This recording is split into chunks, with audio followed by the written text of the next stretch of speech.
نحمده ونصلي على رسوله الكريم اما بعد فاعوذ بالله من الشيطان الرجيم بسم الله الرحمن الرحيم رب اشرح لي صدري ويسر لي امري واحلل عقدة من لساني يفقهوا قولي انما كان قول المؤمنين اذا دعوا الى الله ورسوله لِيَحْكُمَ بَيْنَهُمْ أَن يَقُولُوا سَمِعْنَا وَأَطَعْنَا وَأُولَئِكَ هُمُ الْمُفْلِحُونَ۔ بے شک یعنی منافقین کے برعکس اہل ایمان کا طریقہ یہ ہے، قول المؤمنین کیا ہے، اذا دعوا الی اللہ ورسولہ کہ جب وہ بلائے جاتے ہیں اللہ اور اس کے رسول کی طرف، لِيَحْكُمَ بَيْنَهُمْ کہ وہ ان کے درمیان فیصلہ کریں، ان یقولوا کہ وہ کہیں سمعنا و اطعنا ہم نے سنا اور ہم نے اطاعت کی۔ اور یہاں خاص طور پر کسی بھی معاملے میں جب وہ طلب کریں کہ آؤ بات سنو تو انہیں سننا ہوگی۔ نبی صلی اللہ علیہ وسلم کی زندگی میں تو یہاں مراد آپ کا بلانا ہے کسی بھی شخص کو کسی کام کے لیے بھی، لیکن آپ کے بعد آپ کی سنت کی طرف بلانا، آپ کے طریقوں کی طرف بلانا ہے کہ انسان جب انہیں سنے تو کیا کہے، یعنی اللہ کے رسول صلی اللہ علیہ وسلم کا کوئی فرمان جب کوئی شخص سنے تو کیا کہے، سمعنا و اطعنا ہم نے سن لیا اور ہم مان لیں گے۔ پھر اس کے بعد وہ کوئی دوسری بات نہ ہو اس کے سامنے، اور جو شخص ایسا نہ کرے، اللہ کا حکم، اللہ کے رسول صلی اللہ علیہ وسلم کا حکم، کیونکہ یہاں دونوں کی بات آ رہی ہے نا، اذا دعوا الی اللہ ورسولہ اللہ اور اس کے رسول کی طرف بلائے جائیں۔ اب اللہ کی طرف بلائے جانا کا کیا مطلب ہے؟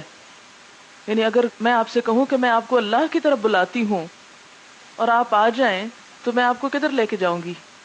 یہاں مراد کیا ہے اللہ کی طرف بلانے کی؟ اللہ کے اس کلام کی طرف بلانا، اس قرآن کی طرف بلانا۔ یہاں بس دو گروہ بتا دیے گئے ہیں، ایک تو وہ جو بات مان جاتے ہیں اور دوسرے وہ جو نہیں مانتے، ان میں پھر کافر بھی شامل ہیں، منافق بھی شامل ہیں۔ آپ دیکھیں کہ تین کیٹیگریز ہیں نا لوگوں کی، ایک ماننے والے اور ایک نہ ماننے والے، اور ایک بیچ میں جو کہنے والے لیکن نہ ماننے والے۔ تو اب آپ دیکھیں کہ یہ بڑے تو دو ہی گروہ بن جائیں گے نا، تین نہیں رہ سکتے۔ دو کس طرح ہو جائیں گے؟ ایک ماننے والا اور ایک نہ ماننے والا۔ منافق کس میں آئیں گے، اہل ایمان میں یا دوسری طرف نہ ماننے والوں میں؟ کیونکہ صرف زبان سے کہنا کہ ہم نے سن لیا، یعنی صرف وہ آدھے حصے پر عمل کرتے ہیں، ان یقولوا سمعنا ہم نے سن لیا، لیکن دوسرا حصہ جو ہے اطعنا وہ خالی ہے۔ تو اللہ کے ہاں صرف لفظوں کی کوئی اہمیت نہیں، صرف دعووں کی کوئی اہمیت نہیں، جب تک کہ ہم سننے کے بعد عمل نہ کریں۔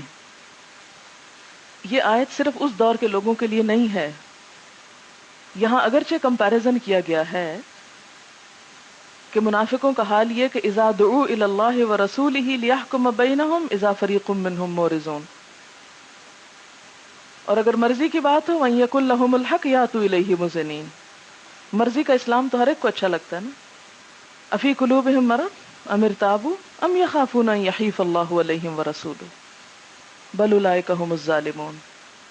جو نہیں مانیں گے وہ اپنے اوپر ہی ظلم ڈھانے والے ہیں، اللہ رسول کا کچھ نہیں بگاڑ سکیں گے۔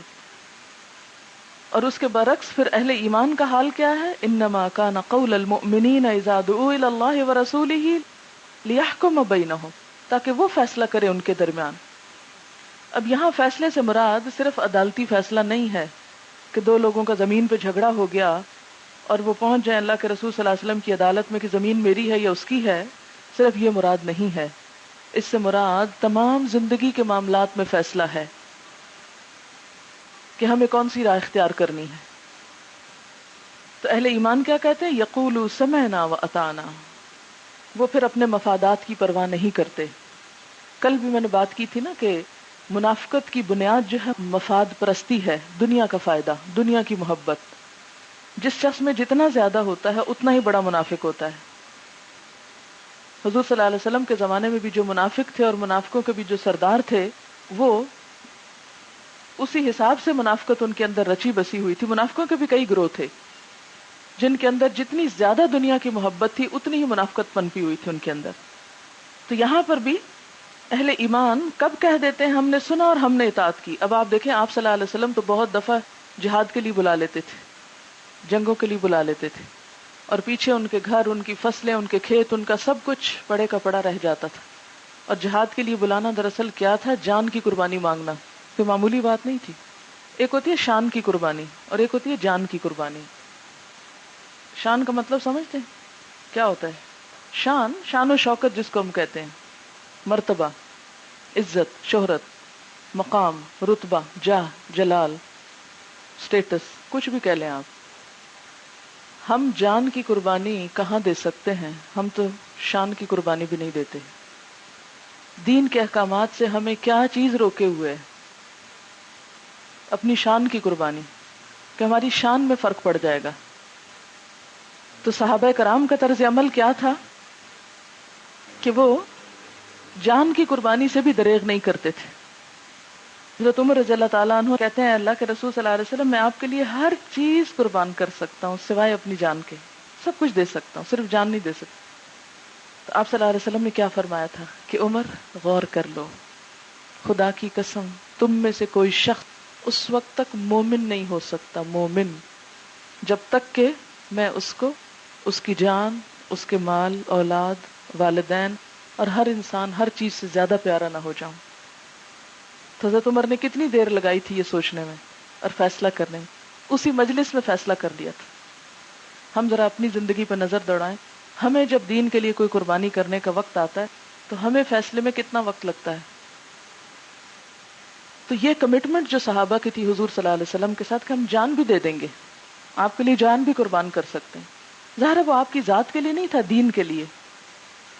تو جو شخص جب تک جان کی قربانی کا بھی نہ سوچے وہ یہ کہہ نہیں سکتا سمعنا واطعنا, کہ ہم نے سنا اور ہم نے اطاعت ہو ہی نہیں سکتی جب تک جان کی قربانی بھی شامل نہ ہو جائے. اطاعت نہیں ہو سکتی. اسی لیے اقبال نے کہا تھا نا, چمی گویم مسلمانم بلرزم کہ دانم مشکلات لا الہ را.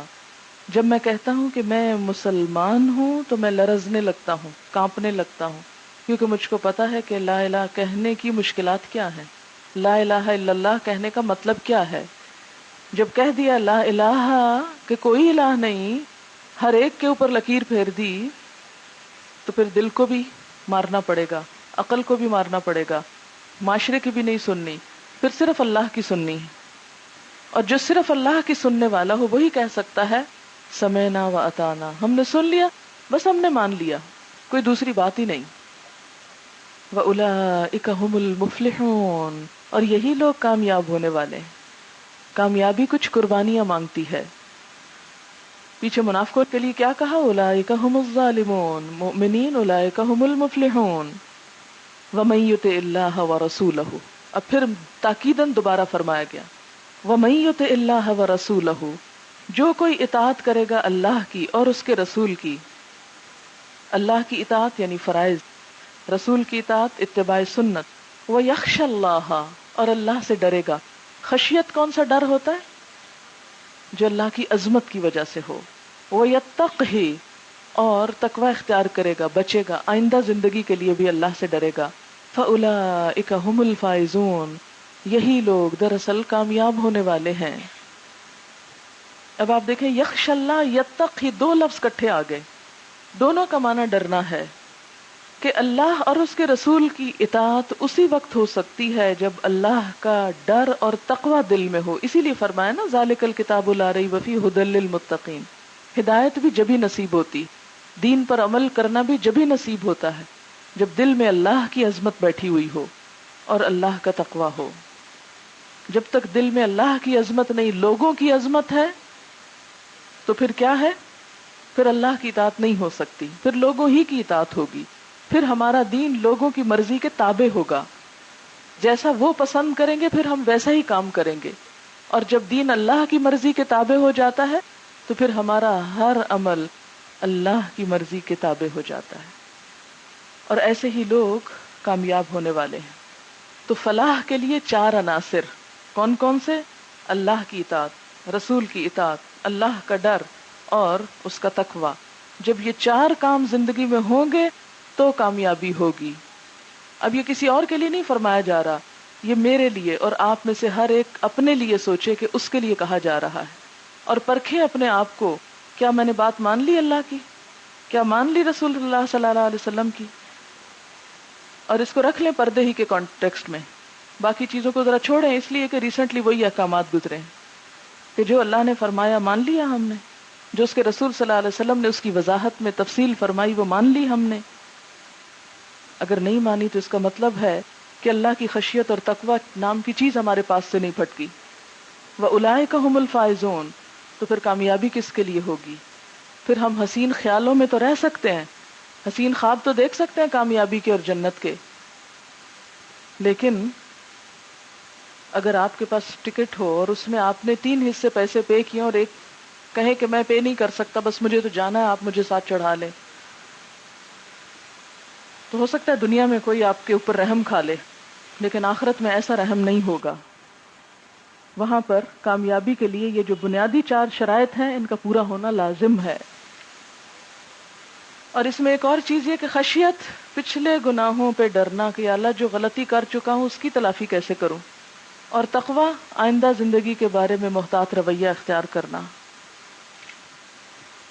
وَأَقْسَمُوا بِاللَّهِ جَهْدَ ایمانِهِمْ، اور وہ قسمیں کھاتے ہیں اللہ کے نام کی پکی پکی قسمیں۔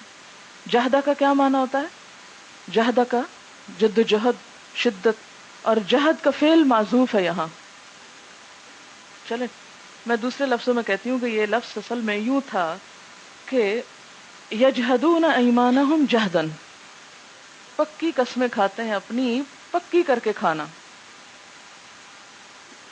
یا مجتہدین فی ایمانہم، مراد اس سے یہ ہے، جہد ایمانہم کا مطلب کیا ہے؟ جہد بمانا مجتہدین فی ایمانہم، اپنی وسعت بھر قسمیں کھا کے کہتے ہیں، جتنی کھا سکتے ہیں اتنی کھاتے ہیں۔ اب سمجھ آئی؟ جہد ایمان، صرف اتنا بھی کہہ سکتے تھے وَأَقْسَمُوا بِاللَّهِ، اللہ کی قسمیں کھاتے ہیں، لیکن کیا فرمایا گیا کہ صرف قسمیں نہیں کھاتے بلکہ جہد ایمان، اپنی آخری حد تک جتنا یقین دلا سکے اتنا دلاتے ہیں، جتنی قسمیں کھانے کی وسعت ہے ان میں اتنی کھاتے ہیں۔ اب سمجھ آ گئی بات؟ یعنی اس کے بعد کوئی اور گنجائش نہیں ہے، ورنہ وہ بھی کھا لیتے ہیں۔ اقسموا باللہ جہد ایمانہم، یہ کون قسمیں کھاتے؟ منافق، اس لیے کہ مخلص مومن کو قسم کھانے کی ضرورت ہی نہیں۔ عام روزمرہ زندگی میں بھی ہم دیکھتے ہیں کہ سب سے زیادہ قسمیں کون کھاتا ہے؟ قسمیں کھانا ناپسندیدہ عمل ہے نا۔ بچے جب کھاتے ہیں تو آپ ان کو منع کرتے ہیں قسمیں مت کھاؤ، ہر بات پہ قسم مت کھاؤ۔ اچھا یہ بھی کیوں منع کرتے ہیں کثرت سے قسم کھانے پہ؟ اس لیے کہ پھر وہ عادت ہو جاتی، پھر وہ ایک تکیہ کلام بن جاتا ہے، قسم سے ہے، آئی سویئر، یا واللہ، عرب جو ہیں وہ واللہ ہر وقت واللہ باللہ تاللہ کچھ نہ کچھ کہتے رہتے ہیں، بات ہی نہیں اس کے بغیر شروع کرتے۔ یہ تو خیر لاکھ قسمیں ہو جاتی۔ تو مطلب یہ کہ قسم ایک ایسی چیز ہے کہ جو بہت بھاری، بہت بڑی ہے، کیونکہ اس میں اللہ کو گواہ بنانا ہوتا ہے نا، اور کسی چیز میں اللہ کو گواہ بنا لینا یہ بہت بڑی بات ہے، چھوٹی سی بات نہیں۔ اور وہ کیوں گواہ بناتے اللہ کو؟ تاکہ اپنا موقف ثابت کر سکیں، اپنی بات کو منوا سکیں۔ یہ دراصل منافقین کی صفت بتائی گئی، ان کو ضرورت اس لیے پڑتی ہے کہ عمل کے میدان میں وہ صفر ہوتے ہیں۔ جو شخص عمل کے میدان میں پیچھے ہوتا ہے وہ اپنی اس کمی کو کس طرح پورا کرتا ہے؟ قسمیں کھا کر، زیادہ باتیں کر کے۔ وَأَقْسَمُوا بِاللَّهِ جَهْدَ أَيْمَانِهِمْ، کس بات پہ قسمیں کھاتے ہیں؟ لَإِنْ أَمَرْتَهُمْ لَيَخْرُجُنَّ، البتہ اگر تم نے حکم دیا ان کو تو ضرور نکلیں گے، یعنی اب تک جو جہاد میں نہیں گئے بس وہ غلطی ہو گئی، آئندہ موقع آیا تو قربانی سے دریغ نہیں کریں گے، ضرور نکلیں گے۔ آپ نے شروع سے دیکھا نا جنگ احد میں کیا کیا انہوں نے، عین وقت پہ بھاگ گئے۔ جنگ احزاب میں انہوں نے جھوٹی خبریں، پروپیگنڈے ادھر ادھر کیے، اور آگے سورۃ الاحزاب میں پڑھیں گے کہ انہوں نے یہاں تک کہہ دیا کہ ما وعدنا اللہ ورسولہ الا غرورا، کہ اللہ رسول نے جو وعدے ہم سے کیے تھے وہ دھوکے فریب کے سوا کچھ نہ تھے. اتنی بڑی بڑی باتیں اللہ رسول کے خلاف مخلص مسلمانوں میں کہتے پھرتے تھے تاکہ ان کا morale ڈاؤن ہو. 1 مہینے کا محاصرہ تھا نا جنگ احزاب میں، تو اندر گھس کے انہوں نے مسلمانوں میں سخت تباہی کی. وہ انشاءاللہ آپ سورۃ احزاب پڑھیں گے تو اس میں پتہ چلے گا. اچھا، حیرت کی بات ہوتی ہے کہ سورۃ نور میں بھی جب احکامات پردے کے آتے ہیں تو ساتھ منافقین کا بہت ذکر آتا ہے. سورۃ الاحزاب میں بھی ایسے ہی پردے کا حکم ہے اور وہاں بھی منافقوں کا بہت ذکر ہے اور ان کے سارے کاروائیوں کا. تو یوں لگتا ہے کہ جیسے نماز فرض ہے نا، تو نہ پڑھنا اور پڑھنا ایک فرق ڈال دیتا ہے دونوں کے درمیان. اسی لیے منافق مارے بندے بھی نماز کو آ جاتے تھے. اور اسی طرح ایک مسلمان عورت کی شناخت کیا ہے کہ وہ اللہ کے حکم کے مطابق ہو، اور اگر کوئی اس پابندی سے نکل بھاگتا ہے تو اس کی شناخت کیا ہے. چلو پاکستان میں تو آپ کو جی سب مسلمان ہیں، 99% مسلمان. غیر مسلم ملکوں میں آپ کو کون پہچانے گا؟ آپ کے ماتھے پہ لکھا ہوا آپ کون ہیں. جس طرح نماز ایک مومن کی پہچان ہے، اسی طرح حجاب ایک مسلمان عورت کی پہچان ہے. منافقت کا بہت ذکر ہے وہاں سورۃ الاحزاب میں بھی. تو یہاں بھی منافقوں کے طرز عمل کا ذکر کیا گیا. وَأَقْسَمُوا بِاللَّهِ جَهْدَ إِيمَانِهِمْ لَئِنْ أَمَرْتَهُمْ لَيَخْرُجُنَّ. آئندہ جب آپ حکم کریں گے تو ہم آپ کے ساتھ ضرور جہاد کے لیے نکلیں گے. قُلْ لَا تُقْسِمُوا، اللہ تعالیٰ نے فرمایا مت قسمیں کھاؤ، مت جھوٹی باتیں کرو. طاعۃ معروفۃ، اطاعت کا سب حال معلوم ہے. جو تم اطاعت کرتے ہو، جتنے تم وفادار ہو، وہ سب پتہ ہے. اور دوسرا معنی کیا ہے طاعت معروفہ؟ تمہارا معاملہ معروف اطاعت کا ہونا چاہیے. تم باتوں کی بجائے عمل کر کے دکھاؤ، کچھ کام کر کے دکھاؤ. یعنی معروف بات میں بغیر کسی قسم کھائے کام کر کے دکھاؤ. یعنی یہ کہنے کی بجائے کہ ہم ضرور نکلیں گے، جب وقت آئے تو بس نکل کے دکھاؤ، کام کر کے دکھاؤ. ایسی اطاعت کرو جو سب کو پتا چلے کہ ہاں مطیع فرما ہو، معروف، جو سب کو نظر آ جائے. طاعت معروفۃ، یہ لفظ عموماً سمجھنے میں مشکل ہوتی ہے، پھر بعد میں پوچھتے رہتے ہیں، اس لیے اس کو بہت غور سے سنیں. جب وہ قسمیں کھا رہے تھے تو انہیں قسمیں کھانے سے روکا گیا اور کہا کہ قسمیں مت کھاؤ، اطاعت معروف کرو. یعنی معروف کے کام میں اطاعت کرو. معروف اور منکر دو اصطلاحات ہیں نا. ایک تو اس معنی میں ہے کہ اطاعت معروف ہے، یعنی معروف کے کام میں، بھلائی کے کام میں، نیکی کے کام میں جب تم کو حکم دیا جائے تو تم اسے کر کے دکھاؤ، مثلا جہاد کا یا اور دین کے کسی خدمت کا. دوسرا یہ ہے کہ جو تم اطاعت کرتے وہ سب کو پتا ہے، کہتے کچھ ہو کرتے کچھ ہو. اور تیسرا کیا کہ تمہیں کہنے کی بجائے کر کے دکھانا چاہیے. طاعت معروفۃ ان اللہ خبیر بما تعملون، کیونکہ اللہ کو سب خبر ہے ساتھ اس کے جو تم عمل کرتے ہو، تمہارے اعمال سے خود وہ باخبر ہے. قل، پھر کہہ دیا گیا اطیعوا اللہ و اطیعوا الرسول. اب آپ دیکھیں کتنی تکرار ہے اس بات میں، حیرت کی بات ہے نا. تیسری مرتبہ کہا جا رہا ہے کہہ دیجئے اطاعت کرو اللہ کی اور اطاعت کرو رسول کی. فَإِن تَوَلَّوْا، پھر اگر تم منہ پھیرتے ہو یعنی اطاعت نہیں کرتے، فَإِنَّمَا عَلَيْهِ مَا حُمِّلَ، تو اس پر ہے جو وہ اٹھوایا گیا. کس پر؟ ہی کون ہے؟ علیہ کون ہے یہاں؟ نبی صلی اللہ علیہ وسلم. نبی صلی اللہ علیہ وسلم پر ذمہ داری ہے اس کام کی جو ان پہ ڈالا گیا.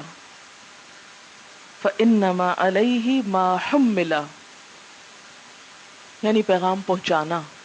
وَعَلَيْكُمْ، اور تم پر کیا ہے؟ مَا حُمِّلْتُمْ، جو تم اٹھوائے گئے ہو، یعنی اطاعت کرنا. وہ اپنا کام کرے، تم اپنا کام کرو. اس کی دعوت قبول کر کے، اس پر ایمان لا کر اس کی اطاعت کرو. مَا حُمِّلْتُمْ وَإِن تُطِيعُوهُ تَهْتَدُوا، اور اگر تم اس کی اطاعت کرو گے تو ہدایت پاؤ گے. اگر تم اس کی بات مانو گے تو ہدایت یافتہ ہوگے. کیوں؟ یہ شرط کیوں لگائی گئی کہ اگر اس کی اطاعت کرو گے تو ہدایت پاؤ گے؟ اس لیے کہ سورۃ یاسین میں آتا نا یاسین والقرآن الحکیم انک لمن المرسلین علی صراط مستقیم. قسم کھا کے کہی گئی کہ آپ صراط مستقیم پہ ہیں، سیدھے رستے پر ہیں. تو جس راستے پر نبی صلی اللہ علیہ وسلم بلا رہے ہیں وہی دراصل سیدھا راستہ ہے. جو آپ کی بات مانے گا وہی سیدھے راستے پہ جائے گا، اور جو آپ کی بات نہیں مانے گا وہ صراط مستقیم سے بہت دور ہو جائے گا. پھر وہی جملہ دہراؤں گی کہ اللہ تعالیٰ اپنی اطاعت بھی قبول نہیں کرتے نبی صلی اللہ علیہ وسلم کے بتائے ہوئے طریقے کے بغیر.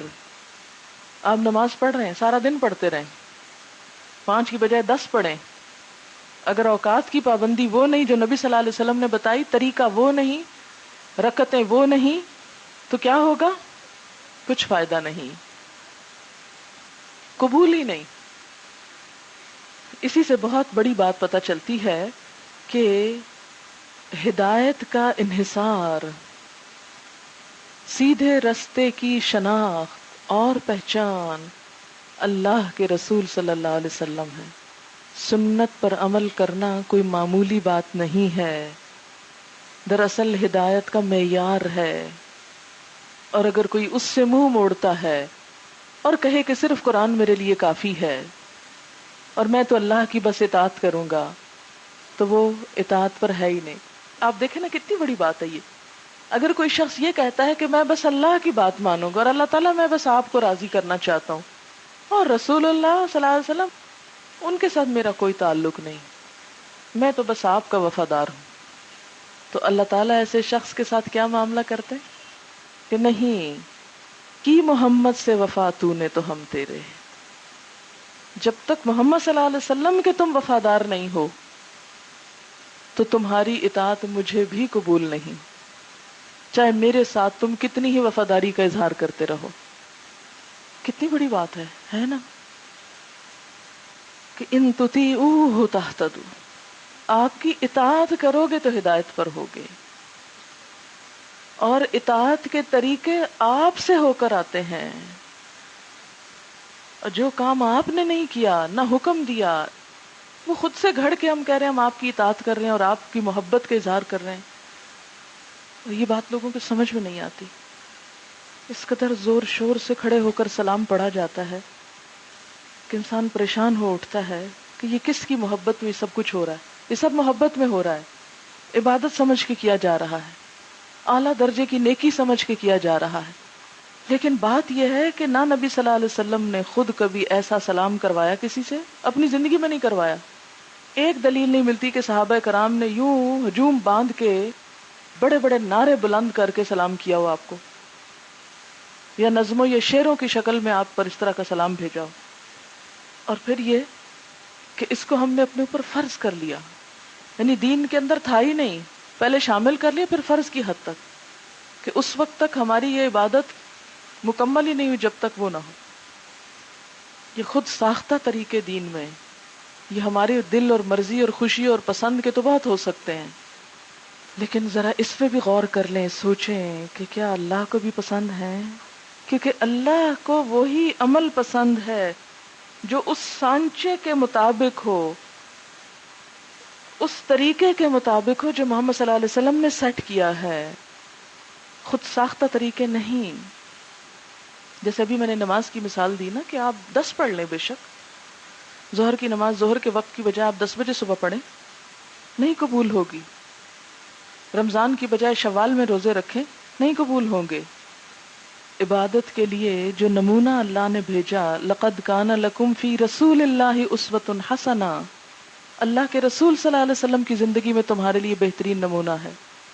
اگر وہ نمونہ ایک طرف رکھ کے خود نمونے بنا کے اس پہ چلنے لگے، ہاں وہ کتنے ہی اٹریکٹیو، کتنے ہی خوبصورت، کتنے ہی بڑے اعلیٰ درجے کے کیوں نہ، ان پہ جتنا مرضی کھپو بیٹھ کے، اللہ کے ان کی کوئی وقت نہیں. ان تطیعوہ تہتدوا، اس کی اطاعت کرو گے تو ہدایت پاؤ گے، تب ہدایت پر ہو. وما علی الرسول الا البلاغ المبین، اور رسول کے ذمہ محض کھلم کھلا پہنچا دینا ہے. فانما علیک البلاغ وعلینا الحساب، آپ کے ذمہ کیا ہے؟ بس پہنچا دیں آپ، اور حساب ہم خود لیں گے، ہم خود نپٹیں گے کہ کتنا آپ کے طریقے پہ چل کے آئے اور کتنے خود ساختہ راستے بنا کے ہماری طرف آئے.